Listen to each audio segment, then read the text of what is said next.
रामगढ़ उपचुनाव को लेकर नामांकन का दौर शुरू हो गया है। आज आजसू की ओर से प्रत्याशी ने नामांकन दाखिल किया, वहीं कांग्रेस की ओर से 7 तारीख को नामांकन का पर्चा दाखिल किया जाएगा।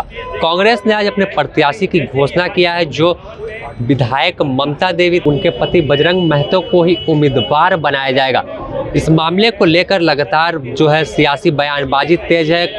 एनडीए जो है वो आरोप लगा रहा है कि रामगढ़ उपचुनाव में कांग्रेस और महागठबंधन को जनता तमाचा दिखाएगी और उन्हें हार का सामना करना पड़ेगा। वहीं इस पर कांग्रेस की ओर से आज प्रेस वार्ता किया गया और कहा जा रहा है कि हम पहले भी जीते थे और इस चुनाव में भी भारी जो वोट है, हजारों की वोट से जीत हासिल करेंगे।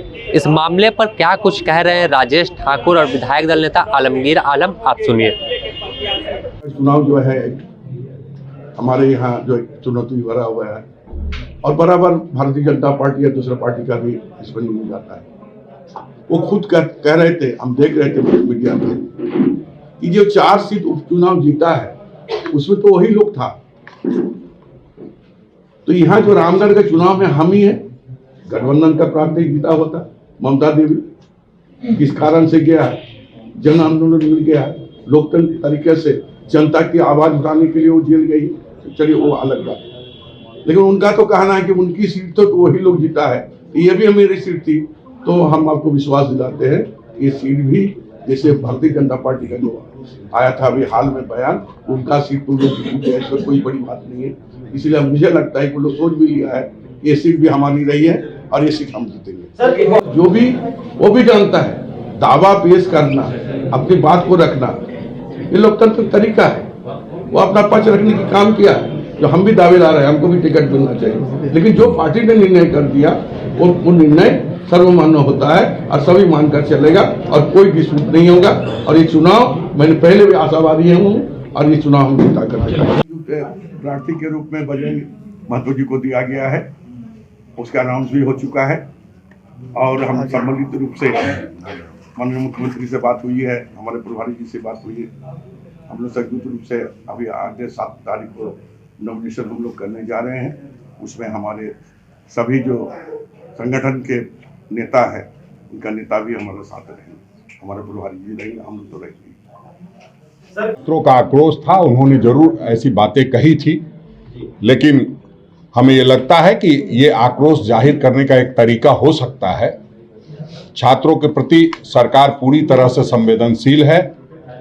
आने वाला जो विधानसभा का सत्र है उसमें नियोजन नीति में जो भी कमी कहिए, सुधार कहिए, उसको कर दिया जाएगा और निश्चित रूप से जो यहाँ की मूल भावना है और लोगों की भावनाओं के अनुरूप ही नियोजन नीति लागू की जाएगी। इसके लिए आदरणीय मुख्यमंत्री जी कटिबद्ध हैं, प्रतिबद्ध हैं।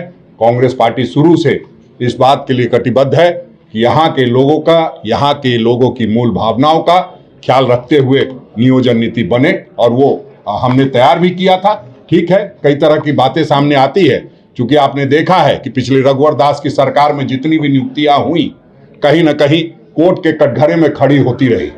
तो अब हमने कहा है अपने मुख्यमंत्री जी से और सरकार के लोगों से कि ऐसी फुल प्रूफ नीति बने जो न कहीं कोर्ट में अटके, न कहीं राज्यपाल के पास अटके। रामगढ़ उपचुनाव में कांग्रेस की ओर से 7 तारीख को नामांकन दाखिल किया जाएगा और इस नामांकन में प्रदेश के तमाम नेता के अलावा कई मंत्री जो कांग्रेस के हैं वो भी शामिल हो सकते हैं। उम्मीद है कि जो झामुमो सहयोगी दल वो भी उस नामांकन के दौरान शामिल होगा और कहीं ना कहीं कांग्रेस में आत्मविश्वास भरा हुआ है, क्योंकि जो पूर्व में 4 उपचुनाव हुए सभी में जीत हासिल हुई। तो यह दोहराते हुए कहते नजर आ रहे तमाम कांग्रेस के नेता कि हम पहले भी उपचुनाव जीते हैं और यह रामगढ़ उपचुनाव में भी जीत दर्ज करेंगे।